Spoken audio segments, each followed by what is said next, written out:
Buenos días a todos y a todas. Buenos días. Vamos iniciando la jornada, traen esa energía. Entonces, pues vamos a empezar esta segunda jornada. ¿Han disfrutado? Va de nuevo. ¿Han disfrutado? Sí. Eso. Muy bien. Pues en esta segunda jornada vamos a iniciar el día de hoy una charla muy interesante que tiene que ver con la informática forense. Entonces, para ello, me permito presentarles a la doctora Ana Aide Dilorio. ¿Sale? Ella es ingeniera en informática por la Universidad de FASTA y es especialista en gestión de la tecnología y la innovación por la Universidad Nacional de Mar de la Plata. También es directora del Instituto de Ciencias Forenses de la Universidad de FASTA, es directora de Infolab, Laboratorio de Investigación y Desarrollo de Tecnología en Informática Forense de la Universidad de FASTA, perito informático en el Ministerio Público de la Provincia de Buenos Aires, en el Departamento Judicial del Mar de la Plata, directora académica de la especialización en Informática Forense de la Facultad de Ingeniería de la Universidad de FASTA, investigadora, docente de grado y de posgrado, divulgadora y directora de proyectos de investigación y desarrollo tecnológico y social en temas de derecho informático, ciberseguridad, cibercrimen e informática forense. Autora de numerosos libros y artículos científicos, entre los que se destacan El rastro digital del delito, tome nota, y la Guía Integral de Empleos de la Informática Forense en el Proceso Penal de la Provincia de Buenos Aires. Entonces, es para nosotros un honor que esté ahora aquí en este congreso y le cedo la palabra. Muchas gracias.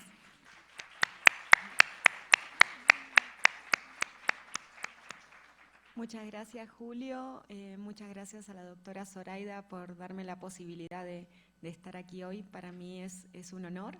Ya he participado virtualmente varias veces en algunos cursos de la licenciatura en Ciencias Forenses y en algunos eventos que nos han invitado, así que pasar de la virtualidad a la presencialidad es realmente un gusto.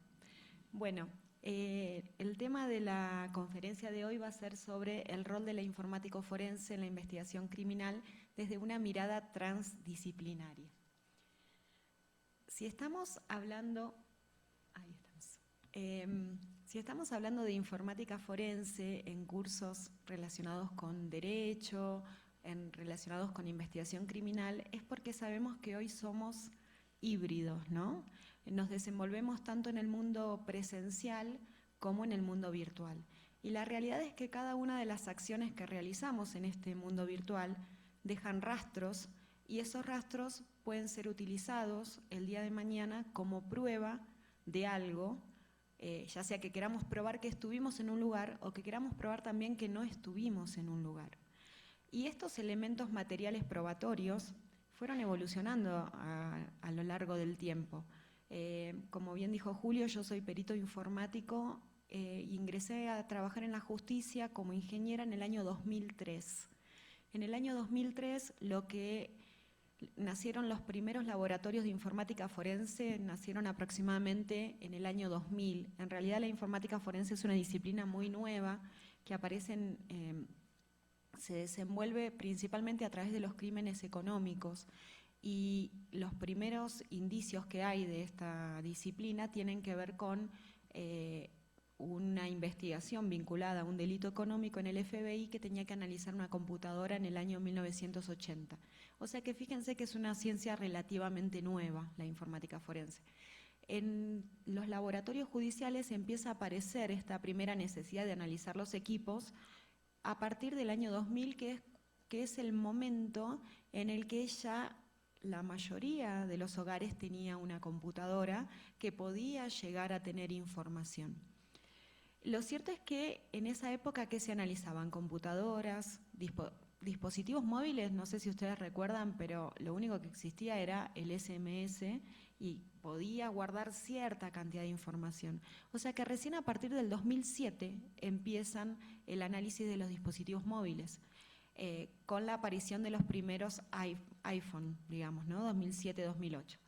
Pero hoy nos encontramos con otras realidades, hoy nos encontramos con que los vehículos tienen computadoras, nos encontramos con que, por ejemplo, todo lo vinculado a los criptoactivos utilizan un dispositivo como el que les traje yo ahí la foto que dice AW, eso es una cold wallet, ¿sí?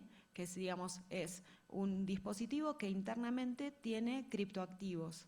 Nosotros tuvimos una investigación hace 3 meses donde en un allanamiento allanamos una cold wallet porque el policía le pareció que era un pendrive. Gracias a Dios la allanó, había 17 millones de dólares. Era una causa relacionada con narcotráfico. Y el chiste que hacemos es, si hubiera sabido que había 17 millones de dólares, tal vez se lo hubiera guardado en el bolsillo. Ojalá que no, pero es una posibilidad. Y hace poco leí una noticia, no sé si ustedes la leyeron, respecto a los nuevos Ray-Ban, que también les traje una foto, y la noticia tenía que ver sobre cómo podemos hacer el análisis forense de los Ray-Ban, de los e-lens. Entonces tenemos Fitbands que nos miden, por ejemplo, cuestiones vinculadas a salud, ¿no? Y tenemos los Fitband, tenemos los smartwatch, y así van creciendo la cantidad de dispositivos que pueden guardar información que puede llegar a ser útil en una investigación criminal. Entonces tenemos que estar preparados para esto. Y tenemos que prepararnos pensando que vivimos en un mundo híbrido. Esta foto que les traje, que muestra a una mujer que está atravesando una playa, ¿no? Una playa en el sentido de lo que es un lago seco, con un niño en brazos.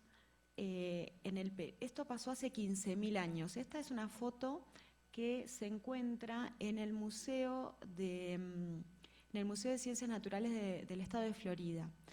Esta foto nos está mostrando lo que pasó hace 15.000 años y vemos a una mujer que aparentemente está corriendo con un niño en brazos y detrás hay unos animales, unos mamut, ¿no?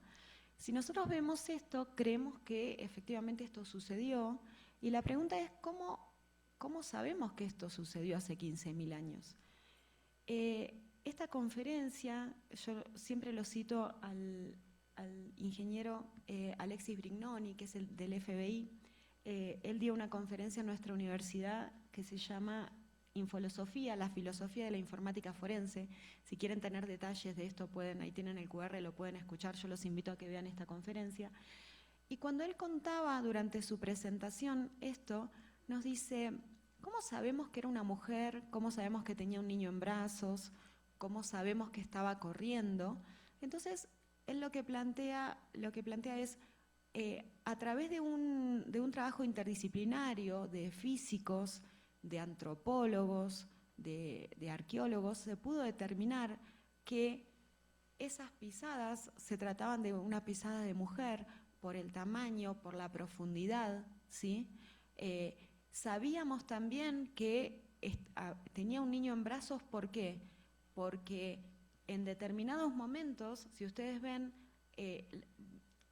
van a encontrar las huellas, ¿sí? Las huellas de la mujer y entre las huellas de la mujer, las huellas de un niño. Y entonces lo tenía en brazos, lo pasaba de una cadera a la otra y en un determinado momento lo apoyaba para descansar.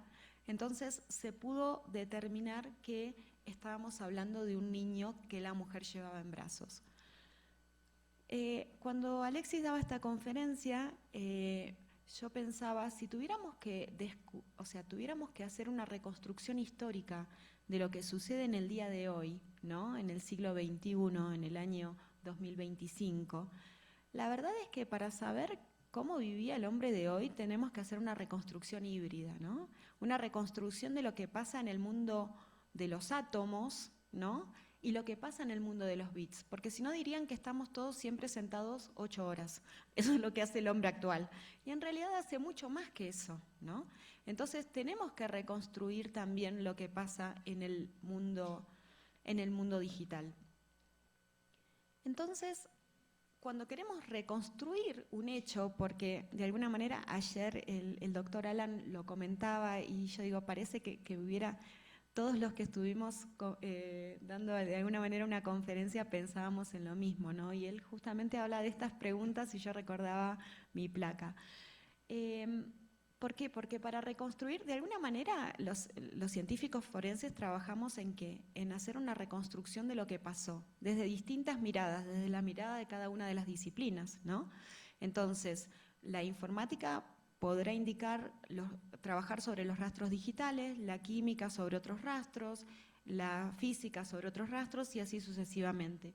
Entonces, en esta reconstrucción histórica, que es una reconstrucción histórica para saber qué pasó, ¿no? Para conocer el hecho, nos hacemos un montón de preguntas que tienen que ver con justamente esto, para organizar el caso. ¿Qué pasó?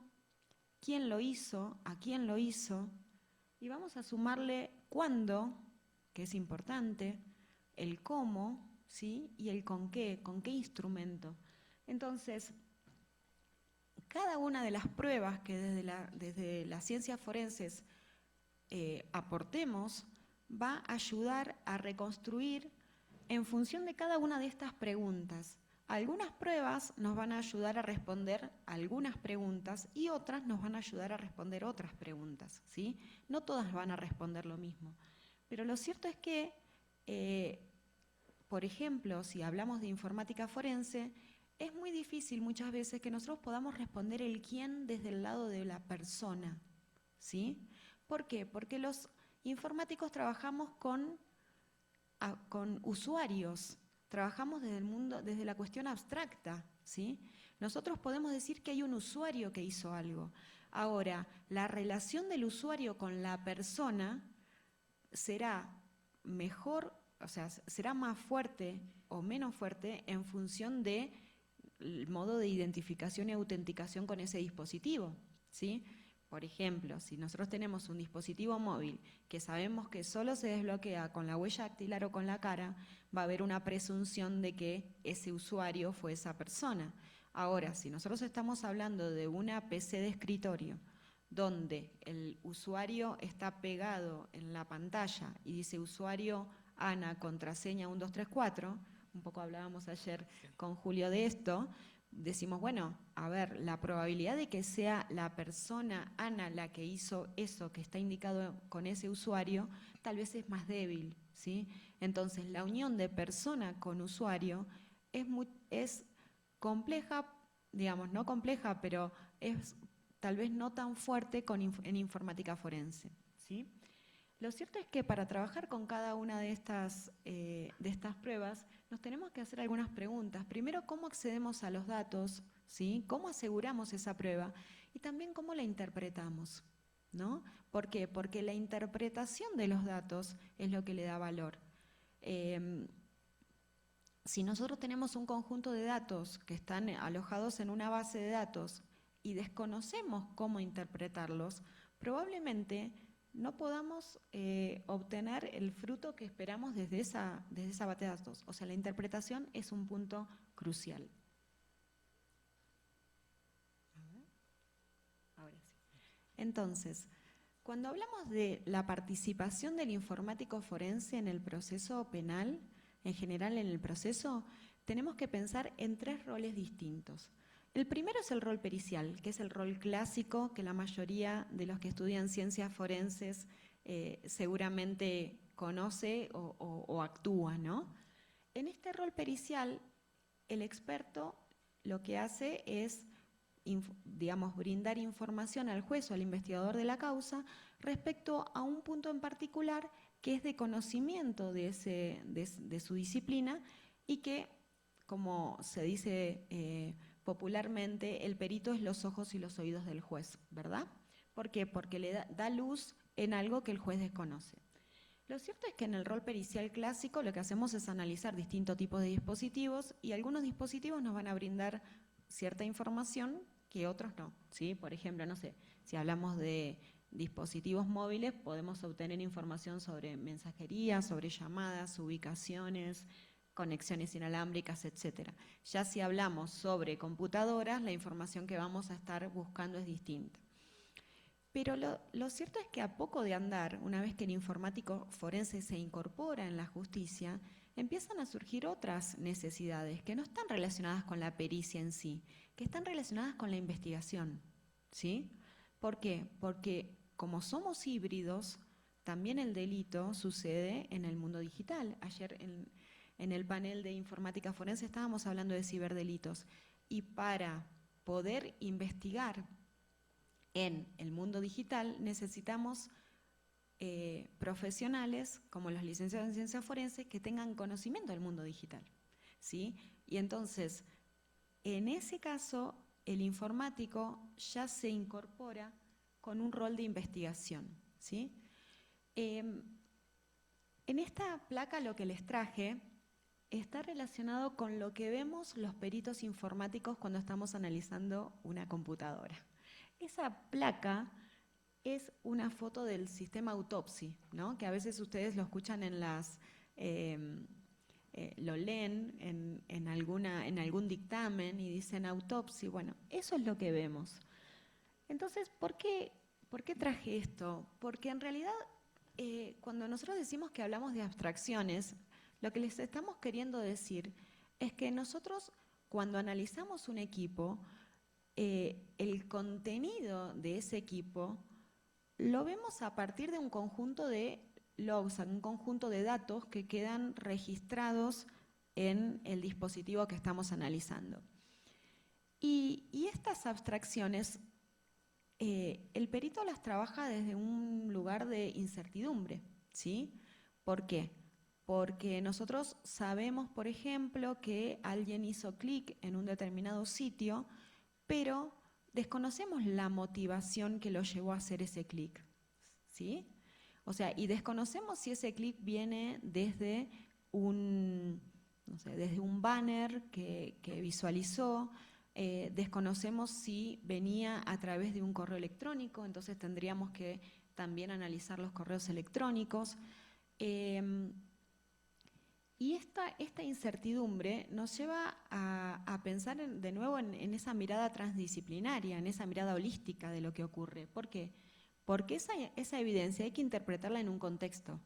En Argentina usamos la palabra vende humo, que sería alguien que quiere, digamos, vender más de lo que en realidad puede dar, ¿no? Entonces decimos, no hay que vender humo con lo que se puede hacer desde la informática forense, ¿sí? ¿Por qué? Porque la evidencia que obtengamos tenemos que interpretarla en un contexto. Y pensar también que estamos hablando de una verdad degradada, estamos hablando de un pedacito de esa verdad, que es lo que quedó en el equipo, ¿sí? Que no es toda la verdad, ¿sí? Porque como vivimos en un mundo híbrido, hay cosas que suceden en el mundo presencial y cosas que suceden en el mundo virtual. Entonces, tal vez algo que sucedió en el mundo presencial después termina transformándose en algunos intercambios de mensajes en el mundo virtual y nosotros estamos viendo solo los intercambios de mensajes, no estamos viendo lo presencial. Entonces, si estamos pensando en una verdad degradada, no nos podemos quedar con solo la porción digital de todo el hecho, ¿sí? De todo lo que ocurrió, porque estaríamos viendo solo una parcialidad. Y en ese sentido, decimos, siempre hay que buscar la mejor evidencia. Si nosotros pensáramos, bueno, ¿cuál es la mejor evidencia de que esto está sucediendo? Y probablemente el video. Si no existiera el video, bueno, la presentación que estamos teniendo, el PDF. Si no existiera el PDF, sus anotaciones. Y así se va degradando la verdad, ¿no? Hasta decir, bueno, esto es lo que pude saber de lo que sucedió. En ese sentido, hay que tener la humildad de reconocer que estamos viendo una parcialidad, ¿sí? Y que esa parcialidad se tiene que completar con las otras parcialidades de las otras disciplinas, con los otros relatos, con los otros testigos, para llegar a una mirada lo más parecida a la verdad. Entonces, yo les decía, en esta búsqueda de los rastros digitales, tenemos que pensar que tenemos por un lado al perito y por otro lado al investigador. En realidad el investigador digital lo que hace es colaborar con con el conocimiento que tiene de su disciplina para colaborar en la investigación, ¿sí? Con tareas propias de investigación. Y esas tareas de propias de investigación puede tener que ver con, no sé, búsqueda en fuentes abiertas, lo que llamamos OSINT, búsqueda en redes sociales, búsqueda en fuentes conveniadas, no sé, traceo de criptoactivos, ¿sí? Rastreo de criptoactivos, y así en distintos tipos de búsquedas que están relacionadas con el conocimiento propio de la disciplina. Nosotros en el Ministerio Público de la Provincia de Buenos Aires tenemos el rol del investigador digital, o sea, algunos informáticos forenses trabajan con ese rol. Y lo que realizan con ese rol es justamente medidas de investigación. Si ingresan al sitio web del Ministerio Público podrán ver que dentro de lo que es investigación digital, exclusivamente se trabaja con requerimientos a empresas. Por ejemplo, hay un rastro de una dirección IP. Bueno, los investigadores digitales son los que envían los oficios para que nos digan esa dirección IP, a qué usuario, a qué cliente le fue otorgado en un determinado día, una determinada hora. Son los que realizan los requerimientos a las redes sociales para que les brinden información. Bueno, por supuesto, a las empresas de telefonía, a las empresas de criptoactivos. Ahora estamos trabajando bastante con las empresas o sea, con las billeteras virtuales para que nos brinden información, a las empresas relacionadas, no sé, Mercado Libre. Hoy, incluso hace unos días trabajábamos con unos fiscales que decían, para conocer el domicilio real de una persona, yo en este momento le oficio a Mercado Libre. No oficio más al registro de las personas. Porque Mercado Libre sabe cuál es la dirección real, porque le envía paquetes. O sea, ya no oficio más al Estado. Y lo escuchaba el fiscal y digo, es cierto. O sea, ¿cómo va cambiando? Que en realidad ya lo que te importa es el domicilio que declarás cuando haces una compra. Así que ténganlo en cuenta. Bien, entonces, en este rol investigativo, nosotros iniciamos esa investigación de alguna manera a partir de algún dato que tenemos, ¿no? O sea, se tiene algún dato y desde ese dato se empieza a desovillar el ovillo. Entonces, ocurre un caso no sé, de phishing, que hablábamos ayer con Julio. Un caso de phishing a partir del cual no sé, se vacía una cuenta bancaria. Bueno, ¿qué dato tenemos? ¿Qué nos puede brindar el banco? Bueno, tal vez tenemos el correo electrónico del cual recibimos el phishing. Tal vez tenemos el CBU o digamos el número de identificación de la cuenta a la cual se envió el dinero. Bueno, con esa información, ¿qué podemos hacer? Cada uno de esos nos va a dar distintos datos. No sé, si tenemos el correo electrónico, por ejemplo, podemos a partir de ese correo electrónico verificar si está asociado a alguna billetera virtual, si está asociado a alguna red social. Podemos oficiar a la empresa que es de ese correo electrónico para que nos diga desde qué dirección IP se conectó por última vez. Y si tenemos la dirección IP, a través de la dirección IP podemos conocer el domicilio real del prestador. Si utilizó Wi-Fi ya eso no lo vamos a poder hacer, pero podemos seguir investigando a través del CBU. Y decimos, bueno, tenemos el código de identificación bancaria. ¿Qué podemos saber? Podemos oficiar al banco para que nos diga quién es el titular de esa cuenta, si tiene algún número de teléfono asociado, y con ese número de teléfono podemos… Todo esto digitalmente, o sea, sin salir de la oficina en la que trabajamos. Este tipo de tareas que están relacionadas con la investigación propiamente dicha para obtener el marco y a partir de ahí poder continuar en esta tarea es la que realiza un investigador digital. Pero más allá de la investigación y de las pericias, también los científicos forenses que están orientados a informática forense cumplen un rol muy importante que es el de asesoramiento. En este rol de asesoramiento, las partes o los jueces buscan una opinión experta, ¿sí?, respecto a un caso sin que tengan que trabajar necesariamente en ese caso. Por ejemplo, ayer incluso lo conversábamos con Zoraida. ¿Qué pasa con los puntos periciales? O sea, tengo este caso, ¿qué puntos periciales puedo pedir? Esa no es tarea ni de perito ni del investigador, es una tarea de asesoramiento. Otro punto puede ser, por ejemplo, tiene que declarar un testigo que es técnico. A mí me han convocado fiscales diciéndome, tengo que tomarle declaración al gerente de sistemas de una compañía. Necesito que vengas para traducirme lo que el gerente de sistema me está diciendo, porque si no, no le puedo repreguntar, ¿sí? Entonces, el gerente de sistemas habla con términos que están relacionados con su propia disciplina, y si el fiscal quiere repreguntar, muchas veces no está entendiendo lo que le están diciendo. Entonces, necesita un rol de asesoramiento en ese sentido. O incluso, los jueces nos han convocado antes de efectuar una medida. Por ejemplo, solicitaban, no sé, bajar una determinada fotografía que estaba en redes, y entonces el juez me decía, bueno, quiero una audiencia porque necesito que me digan si esto es factible.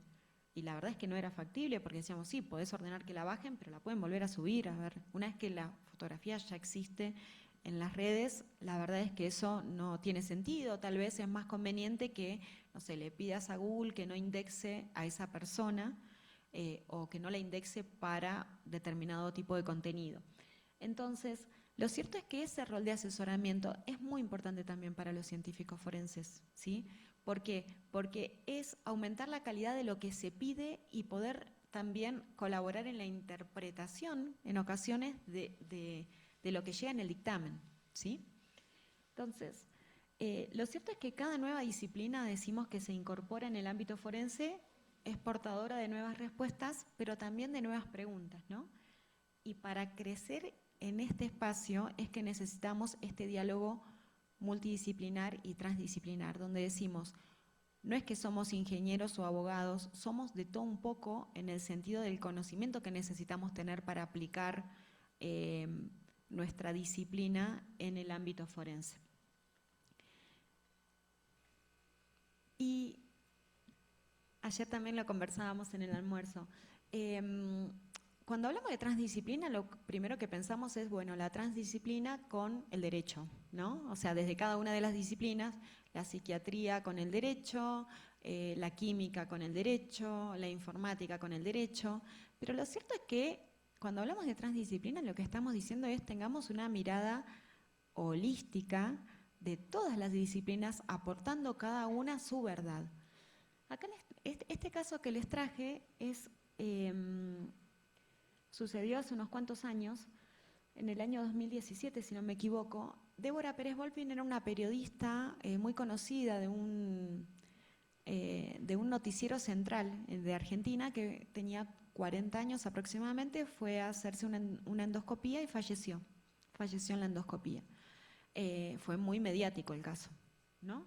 Entonces, lo cierto es que había, digamos, una discusión respecto a si había sido una cuestión del médico, si en realidad ya tenía una cuestión previa, y solicitaron la pericia del endoscopio.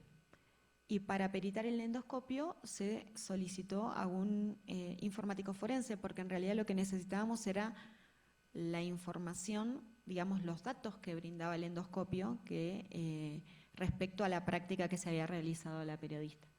Yo traigo este caso porque con otros compañeros del Infolab somos docentes en la especialización en medicina legal.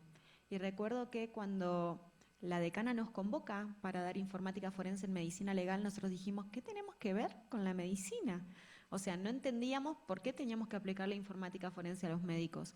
Y en ese momento ella nos dijo, la mayor parte del equipamiento médico guarda datos digitales. Y puede ser necesario que en algún momento los médicos trabajen con informáticos, entonces necesitamos que tengan conocimiento de informática forense.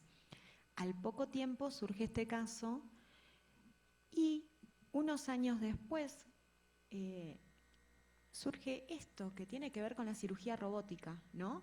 Entonces, en los casos de cirugía robótica, no sé si ustedes, alguno ha visto un robot, el robot que opera es digamos, los brazos que están sobre la camilla donde hay una persona, pero el médico trabaja con un joystick, como si estuviera jugando a la Play, ¿no? Trabaja con un joystick en esa que está de espalda. Entonces, en realidad lo que ve el médico es una ampliación gigante del área, ¿no? Eso es lo que me explicaron a mí, por lo menos nunca estuve, digamos, una ampliación del área y va moviendo, por supuesto, con cierta precisión, a los brazos robóticos que son los que están operando. Entonces, cuando empezamos a pensar en estas cuestiones, decimos, ¿qué pasa con la responsabilidad? ¿Qué pasa si sucede algo? Si es una falla del robot, es una falla de la persona, ¿se podrá imputar al médico cuando en realidad, o será habrá un cierto error? A ver, todas las máquinas son máquinas y todas las máquinas pueden tener algún tipo de error, ¿no? Entonces, cada vez van surgiendo nuevos desafíos y estos nuevos desafíos también nos presentan, a ver si nos presentan la necesidad de trabajar con las distintas disciplinas para el abordaje de casos complejos, ¿sí? Entonces, en estos casos complejos nunca vamos a poder llegar a la verdad de manera aislada y solos. Va a ser necesario que trabajemos con ciencias económicas, con psicología, con medicina y en general con distintos tipos de disciplinas. Pero apareció otra cosa encima, la inteligencia artificial, ¿no? Entonces, con la inteligencia artificial surgen otros desafíos y estas son algunas preguntas que nos hacemos. Bueno, ¿cómo se incorpora una prueba digital si fue obtenida mediante inteligencia artificial?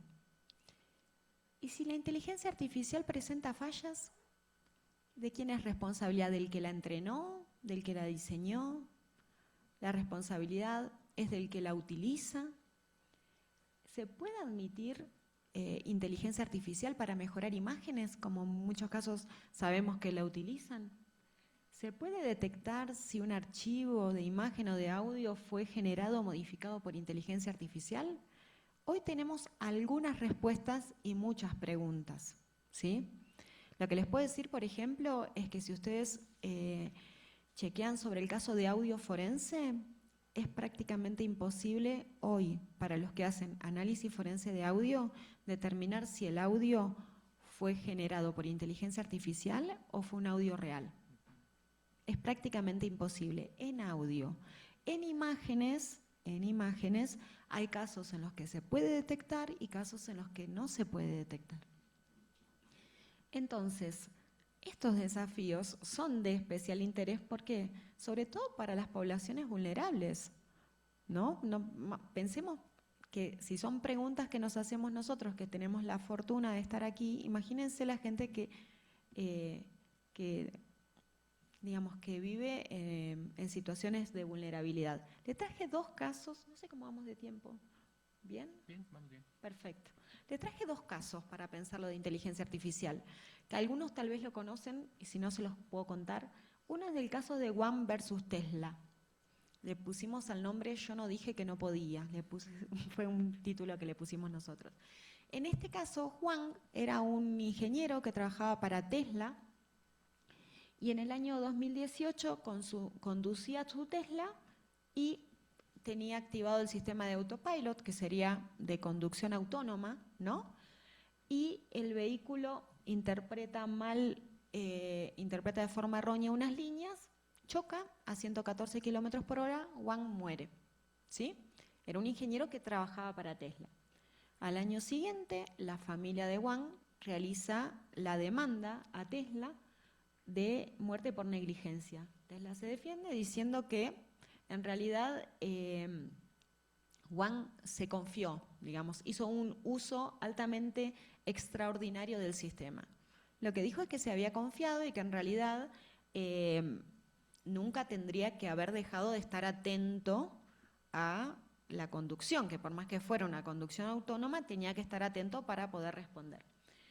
Y además, bueno, durante el litigio surge que el sistema de autopilot tenía incapacidad para detectar carriles desvanecidos, ¿sí?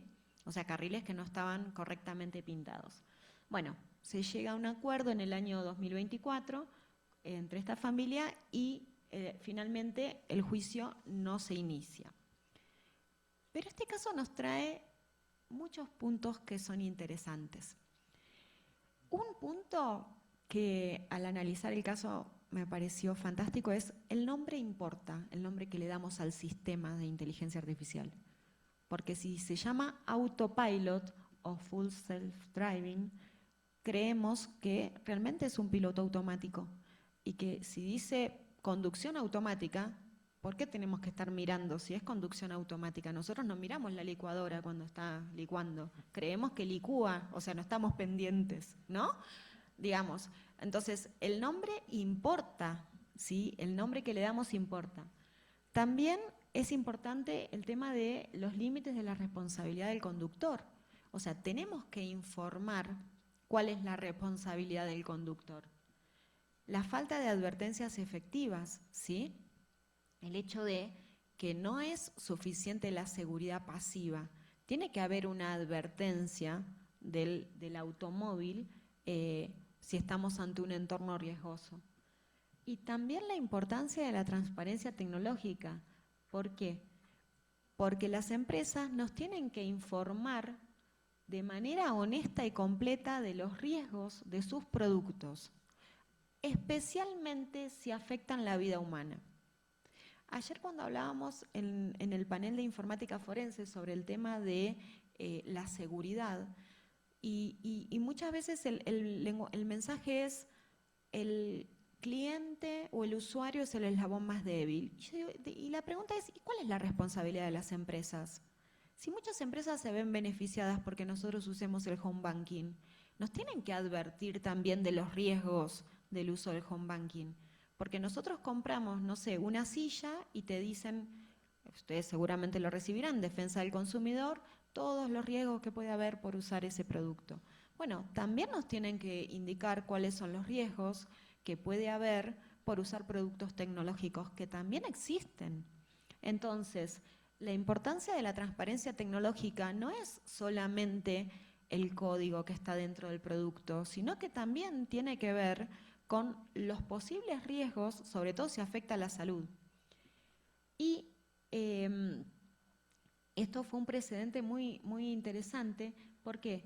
Porque ayudó este caso como catalizador para que las empresas mejoren sus estándares, ¿sí? Porque Tesla tuvo que poner mucho dinero en este caso. Y otro punto importante es que la infraestructura sobre la que trabaja la tecnología también importa. En este caso, la parte también demandó al Departamento de Transporte de California porque no estaban bien marcadas, ¿sí?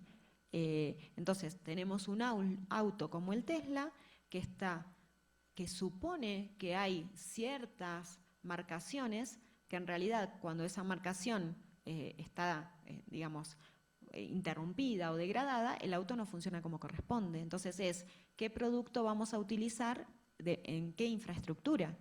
Porque muchas veces yo le pregunto a mis estudiantes, bueno, ¿cuál es el mejor auto? Y todos me dicen distinto, y ahí uno me dice Ferrari. Y yo les digo, ¿utilizarías un Ferrari en Mar del Plata? Y me dicen no. Bueno, entonces no todos los productos tecnológicos son para todas las infraestructuras, ¿sí? ¿Te quedarías en el primer pozo si usas un Ferrari en Mar del Plata? ¿No? Y no podrías llevar a tus hijos al colegio, por ejemplo. Entonces, no todo es para todo y ese depende, tiene que ver con los riesgos. En todo caso, el Tesla tiene que decir, esto se puede utilizar con el piloto automático en carreteras que estén bien demarcadas. Este caso nos trae algunas enseñanzas que tienen que ver justamente con una llamada de atención sobre cómo se están implementando los sistemas de conducción asistida, cómo se los comunica al público y cómo se distribuyen las responsabilidades, ¿no? Y dejan claro que mientras la tecnología avanza, las normas legales, la educación del usuario y la ética empresarial también tienen que avanzar al mismo ritmo. ¿Tenemos tiempo para un caso más? ¿Vamos bien? Sí, vamos bien. Perfecto. Bueno, entonces vamos con un caso más. Este caso es muy interesante, es Matter of Weber, le pusimos de nombre la inteligencia artificial se sienta a declarar contra sí misma. Es que fue así. En realidad el caso trata sobre una disputa con un caso de fideicomiso en Bahamas, ¿no? Un perito tenía que determinar Fíjense, el perito del demandante se llama Charles Ransom, usó un Microsoft Copilot para verificar unos cálculos de unos daños económicos, ¿sí? ¿Qué ocurre? El caso de esta quiebra termina yendo a juicio, entonces Ransom no podía explicar cómo había llegado ese número.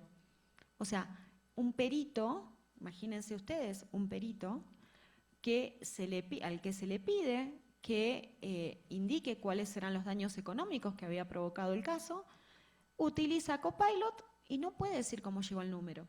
Entonces le dicen, no, pero tenemos que saber la fórmula. ¿Vieron cuando hablamos del método, de la trazabilidad? Bueno, no podemos suponer que Copilot dice que este es el número del daño. Necesitamos saber cómo llegó. No lo pudo explicar. Entonces, ante esta situación, el tribunal intenta replicar los prompts en Copilot, ¿sí? Intenta replicarlo, dice, bueno, intentemos llegar a esto, a este número que vos llegaste. Usa diferentes equipos, obtiene en los distintos equipos 3 resultados distintos. ¿Por qué? Porque sabemos que la inteligencia artificial generativa es verosímil, pero no es veraz. Ustedes lo saben eso. O sea, se aproxima a la verdad, pero no es verdad. Entonces, si yo quiero tener un dato concreto, ¿sí? Yo quiero saber en qué año murió San Martín, lo busco en otro lado, no lo busco en IA generativa. Cada tecnología sirve para cosas distintas. La IA generativa no es para datos concretos. Entonces, ahí, como no podían llegar al número, ¿qué hace el tribunal? Decide convocar a Copilot a declarar. ¿Sí? Lo convoca a declarar y le pregunta directamente a Copilot, este caso lo pueden investigar, le dice sobre su precisión y fiabilidad. Hay otra cosa que hace la IA generativa y es que es complaciente. ¿Sí? Es complaciente, por eso no la usen de psicólogo. Yo escucho que, y lo digo realmente, mucha gente utiliza a la inteligencia artificial de psicólogo. No es un psicólogo porque nunca les va a decir que se equivocaron. Entonces, la IA reconoce, porque le pregunta el juez sobre su precisión y fiabilidad. Entonces le explica, te llamamos porque, y, bueno, para este caso se le precisó. ¿Y qué dice la inteligencia artificial? Reconoce que hay que verificar sus salidas con humanos. Dice, yo no puedo equivocarme, por lo tanto tienes que verificar la salida, lo hice con mi mejor intención, perdón si me equivoqué y todas esas cosas que dice la inteligencia artificial. Entonces, una enseñanza de este caso. Primero, transparencia obligatoria. Los abogados deben divulgar activamente el uso de IA cuando se presenta evidencia generada por inteligencia artificial. O sea, si vamos a presentar evidencia que fue generada por inteligencia artificial, tenemos que decirlo, ¿sí? Otro caso es, antes de presentar algo como evidencia o como prueba, que pase por la audiencia Freire, ¿no? En ese sentido, sabemos que tenemos que chequear si el método es aceptado y confiable antes de poder ser presentado como prueba. Yo me imagino al abogado, o sea, realmente no queda claro si el perito no le avisó al abogado que eso lo había hecho con inteligencia artificial o si el abogado sabía que lo había hecho con inteligencia artificial y no le importó, ¿sí? Porque, a ver, presentar como prueba algo que fue generado por inteligencia artificial es dudoso, ¿sí? Otra cuestión, cautela con la caja negra, ¿no? El tribunal reconoció que la IA generativa funciona como un sistema opaco, ¿sí? Porque fíjense que no pudo reproducir el mismo número y que confiar en ella sin validar su base puede comprometer a la exactitud de un caso. Otra cuestión, claridad. No solamente es decir que utilizamos inteligencia artificial, en todo caso, si la llegamos a utilizar, tener documentados los prompts a partir del cual llegamos a ese resultado. Porque prompt distinto da resultado distinto, incluso prompts iguales pueden dar resultados distintos, en función de la actualización que tenga esa inteligencia. Por otra cuestión, precisión. Los resultados variables de Copilot dejaron dudas sobre si la inteligencia artificial generativa es suficiente como evidencia, ¿no? Y por último, la gran enseñanza que tiene que ver con el rol del perito, ¿no? Sos perito. ¿Necesitas utilizar inteligencia artificial para llegar a dimensionar un daño? ¿no? Esa es otra pregunta. Además de todo esto, es totalmente ilógico y no tiene ningún sentido que la inteligencia artificial se presente a declarar nada, ¿sí? Además, ¿no? Este caso nos enseña que la IA generativa no puede ser usada como prueba sin transparencia, explicación y validación previa de su confiabilidad. No tenía ningún sentido llamar a un lenguaje de modelado a declarar. Y nunca antes, por lo menos nosotros nunca antes lo habíamos visto. Entonces, en esta cuestión de la prueba y sobre todo de la transdisciplina, tenemos que tener en cuenta estas tres cuestiones. Por un lado, el sentido común, ¿no? El conocimiento ordinario. Por otro lado, el conocimiento científico y por otro lado, el conocimiento técnico. Y saber que estos tres tienen fronteras permeables, ¿sí? Si nosotros vamos a estar trabajando con un determinado dispositivo para hacer sus extracciones y demás, o con un determinado software, también es bueno que seamos usuarios de eso, ¿no? ¿Por qué? Porque siendo usuario nos van a surgir un montón de preguntas, que esas preguntas nos pueden derivar en preguntas que nos lleven a investigaciones, a conocimiento científico. Ese conocimiento científico va a generar conocimiento técnico y ese conocimiento técnico aplica en el conocimiento ordinario. Algo que yo les digo a veces a los jueces es, si vas a tener que dictaminar cuestiones sobre criptoactivos, lavado de dinero y demás, ¿por qué no compras 0,0001 Bitcoin? Así conocés la plataforma y sabés de qué hablamos cuando hablamos de una billetera y sabés de qué hablamos cuando hablamos de un exchange, pero no desde la teoría, desde la práctica de comprar 10 pesos, ¿sí? ¿Por qué? Porque esa práctica también te hace usuario y te permite conocer cuál es la plataforma al menos en la que estás trabajando, ¿no? Entonces, en lo que sea posible, ser usuarios un poquito de esa tecnología nos va a permitir incluso tener nuevas preguntas, ¿sí? Y poder tratar de entender algunos casos que son complejos. Entonces, como reflexiones, ahí les traigo la última de las preguntas. Y las máquinas cuánticas, ahí ya no me meto. Eso para el próximo congreso. Sí, ya ahí no vamos a hablar. Pero algunas cuestiones, algunas reflexiones sobre estos temas. Primero, considerar siempre la volatilidad de los rastros, saber que vamos a tener que trabajar con rastros que pueden perderse en el tiempo. Tener en cuenta esta cuestión de la privacidad versus la seguridad, ¿no?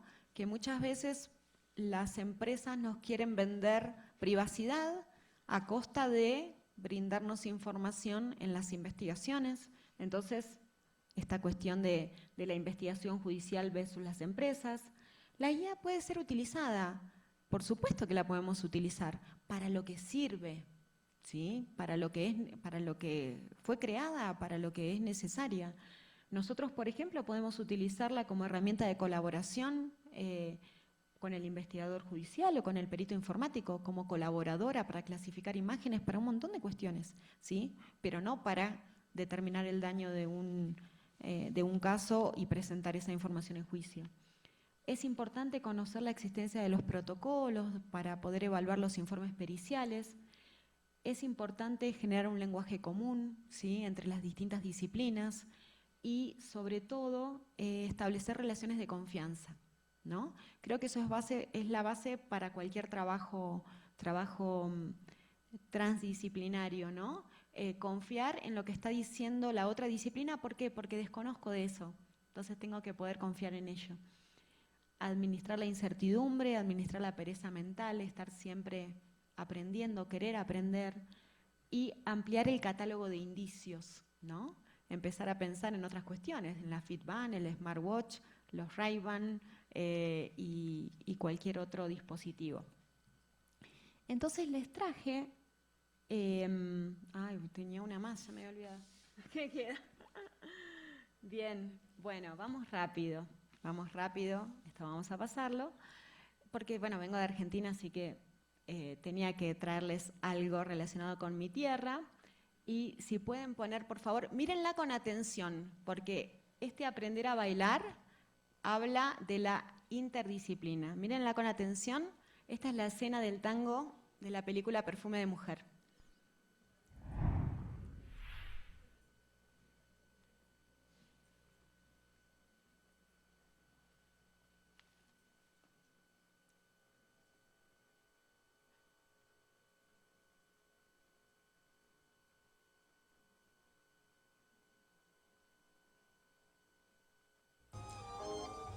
Would you like to learn to tango, Donna? Right now? I'm offering you my services, free of charge. What do you say? I think I'd be a little afraid. Of what? Afraid of making a mistake. No mistakes in the tango, Donna. Not like life. Simple. That's what makes the tango so great. If you make a mistake, get all tangled up. Just tango on. Why don't you try it?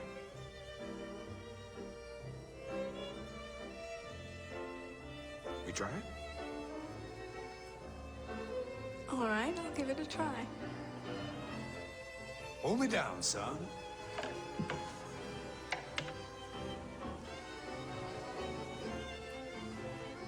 Your arm.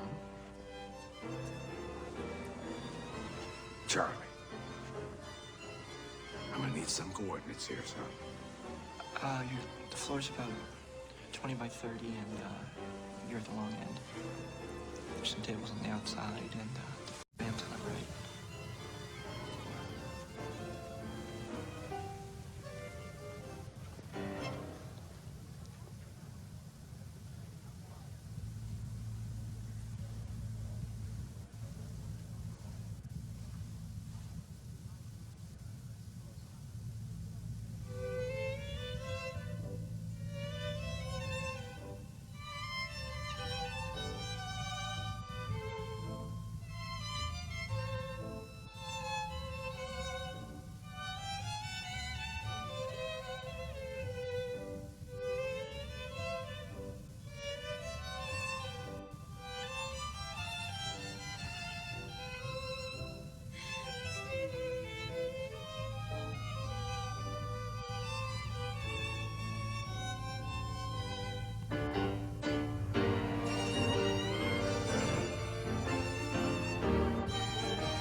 Bueno, ya queda poco tiempo para que me digan qué vieron, pero hago un resumen.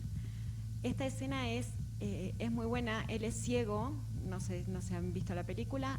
Él es ciego y sabe bailar tango. Ella ve y no sabe bailar.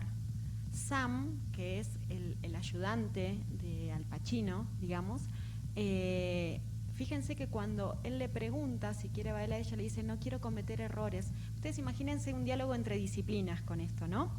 El perito, digamos, el juez, que es el ciego, ¿no? el fiscal, el investigador, que es el ciego, decimos el perito es los ojos y los oídos del juez. Ella es los ojos y los ojos, en este caso, de él, pero no sabe bailar en el mundo judicial. Y él, al principio, cometen algunos errores, ella como que no sabe desenvolverse, pero en un determinado momento empiezan a bailar juntos y hasta Sam, no sé si ustedes ven, que sonríe. Digamos que Sam seríamos nosotros, ¿no? Los ciudadanos que precisamos ese acceso a la justicia, que sonreímos y que nos alegramos cuando puede hablar la ciencia con el derecho. Ahora, una vez que aprendimos a bailar, pasan cosas. Entonces, a ver, si vamos al último video porque estoy re mal de tiempo. ¿Qué pasa cuando ya sabemos bailar? Y acá los invito a que miren esto. Ya sabemos bailar. ¿Y ahora?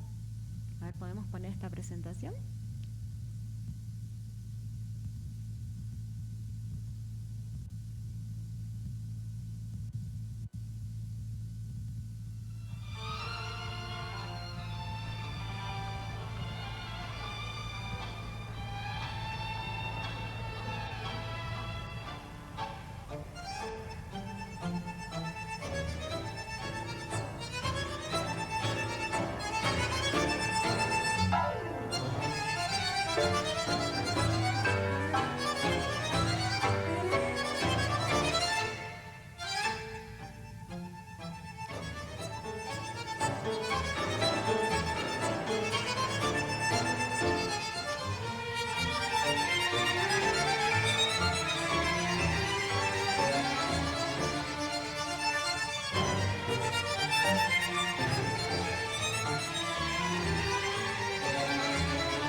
Cuando empezamos, creemos que sabemos bailar, nos caen todos los pelotazos.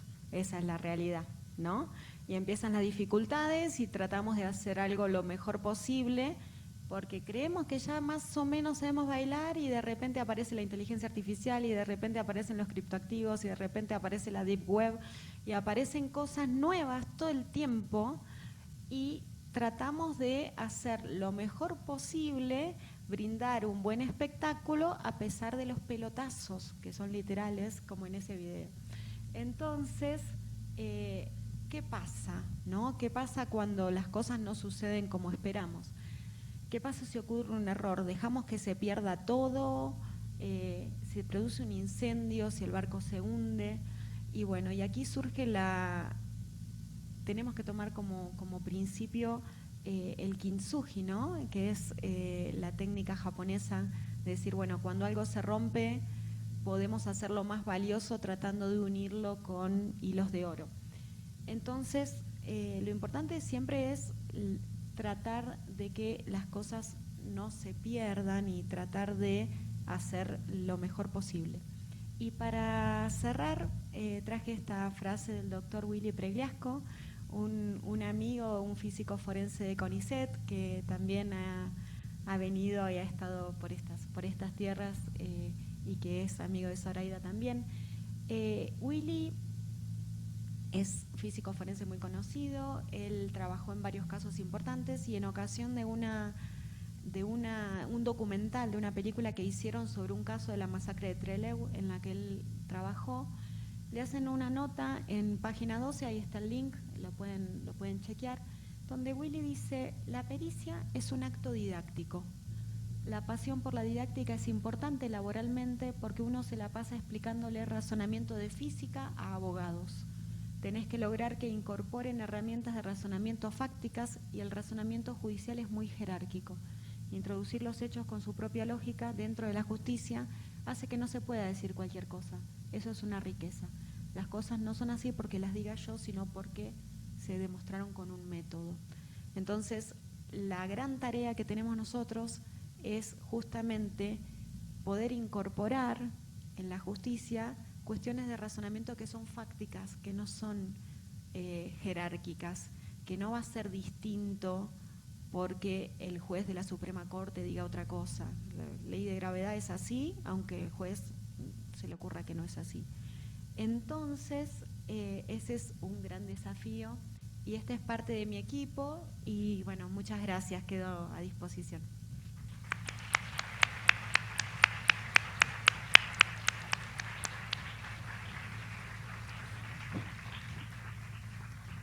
Muchísimas gracias, Ana. Creo que fue fascinante la presentación y nos dejó muchísimas dudas. De entrada, creo que la frase demoledora es: en este momento tenemos pocas respuestas y muchas preguntas. Entonces, yo me voy a permitir tomarnos unos 5 minutitos, le voy a robar 5 minutitos a la siguiente presentación y me gustaría preguntarles, o más bien que me digan si tienen alguna duda, un par de dudas rapidísimo. A ver, por allá.